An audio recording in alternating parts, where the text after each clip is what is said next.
Let me talk to you for a moment about the mission with persecution. What was the persecution toward?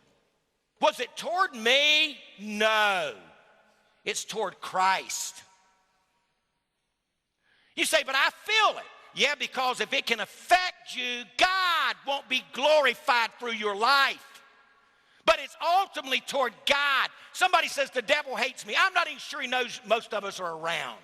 He hates God. It is God he wanted to dethrone.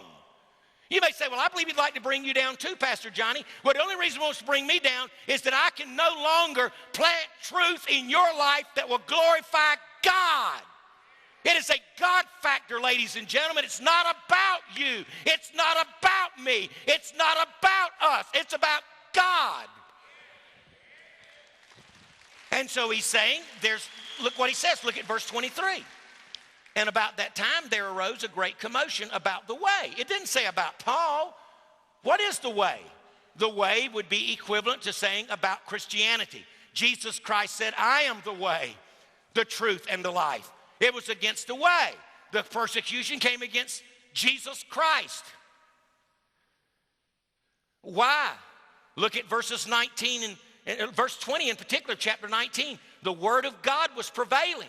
You go somewhere and the word of God starts going out with power. And I'm telling you, the devil will come against that church. The devil will come against that ministry.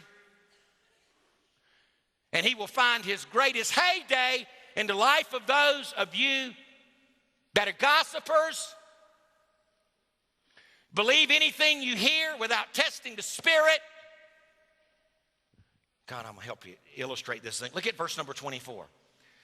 What's this all about? For a certain man named Demetrius, a silversmith, who made silver shrines of Diana, brought no small profit to the craftsmen.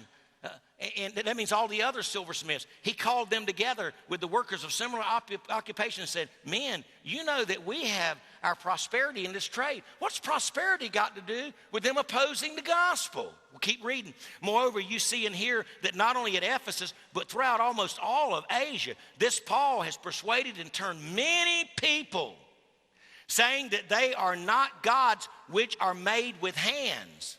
Really? Not gods made. See, they were making their little gods, just like people in America and other countries would have a little carved image that they would bow before. You don't have to go to Africa to find idolatry. Some of us bow before our checkbook every week. Some of us bow at the shrine of our job and see that as the provision instead of the God who gives us breath.